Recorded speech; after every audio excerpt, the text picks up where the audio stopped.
Hello, Hi. my name is Pierre Belazer. I am doing an interview of Ebony Rashawn Manning about her life, and this is for my American History class. You know, so how are you feeling today? I'm feeling pretty good. Today's a good day. Yeah. Okay, that's good. So first, I just want to ask you, where are you from? I am from Orlando, Florida. I was born and raised Orlando, Florida, and like I guess you could say the sub city would be like Pine Hills, just kind of like how you guys have Broward and whatever small city there is here. So yeah, Orlando, and then raised in Pine Hills. So is it very? How did you feel growing up in a open city where there was always noise and always it's always like the city that never sleeps? Would you call Orlando? Like, is that how you would describe it? I think it just depends on like what side of town you're on. Like it was more suburbish where I was at, so it was away from downtown and theme parks and things like that. That's really what people think of when they hear Orlando is like Disney. But yeah, I was more of like in the suburb neighborhood, so it was pretty quiet where I was at. But um, I guess in the popular areas. Okay. So would you say you had a happy upbringing, a very strong foundation, and a solid community that helped you prosper in many ways? Yeah, definitely. I mean, like both my parents were together. It was kind of like the standard family. Uh, Two parents, a sibling or two. I only have one sibling. Um, and yeah, I think they were good role models. My neighborhood where I'm from, it wasn't the best neighborhood, but yeah, it wasn't the best neighborhood. Um, but I mean, eat the meat, throw away the bones. From where you from, and yeah. And did that help you become successful being in a happy environment like that? Help you become successful in your education and furthering your life goals?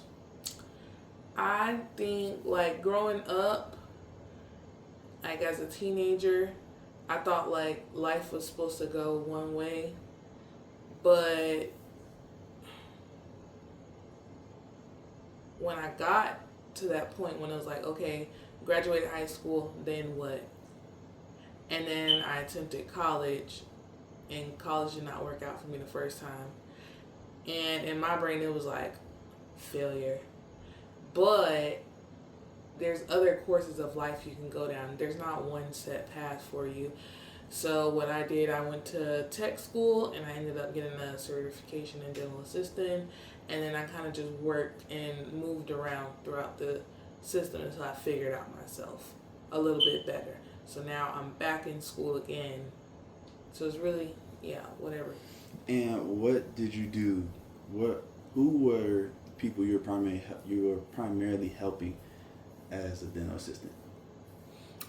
Kids. Everything I've done has been revolved around kids because they're way better people than adults. Um, I've done pediatric dentistry. I've worked in like the summer camp um, kind of aspect of child care. I've done daycares. Yeah, all my work has revolved around kids. And furthering your work, what is your college degree being based in? Child psychology. It's a degree I have to get in order to become a child life specialist.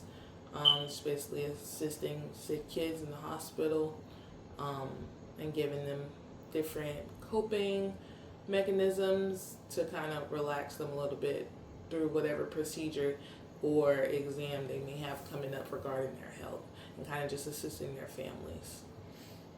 Okay, I want to go back to your childhood, being that you were raised in a great childhood and you're trying to help kids have their best abilities at childhood, what are some things growing up in high school that you feel as a woman you had to combat, things you had to deal with that were seen as, I guess how you would put it, unladylike, in ways you try to break that barrier and still becoming yourself without feeling the need to be a lady, but to do what you feel is right and what you want to do.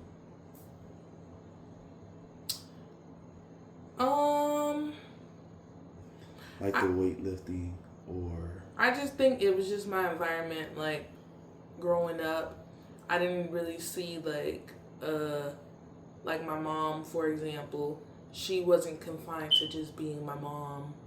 She didn't have to worry. Like her sole concern was not me and my brother. I watched my mom go to school and get her master's. My mom played basketball, and I watched her explore other avenues. And it's also like the women that were around me, um, their sole concern was not my family. I have to care for my family. It was, I'm gonna care for my family and I'm gonna do what I want to do. So a lot of women that I were around, they had other, I guess you could call them side quests, but they had other hobbies and interests that they poured into, as well as their family. so being in such a strong woman family at that atmosphere, stepping into adulthood now, what are some things that you would say really caught you off guard and made you take a step back, like surprised you at how women don't have an open field as much as you think they should have? What are some things that bothered you that you learned about stepping into womanhood?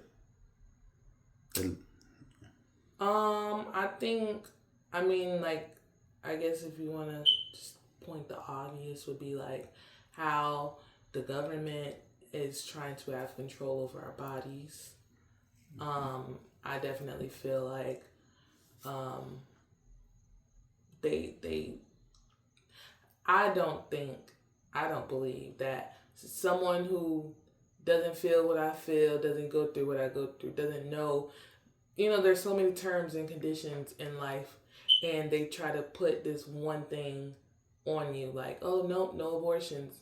And it's kind of like, if you really dig deep, it's no matter the situation, you're going to be penalized for it. I mean, that's the most obvious one that I could say right now. Um, but it's maybe like other things like beauty standards, um, or um, oh, like being a black woman as well, um, and being equal in the work field and being paid fairly.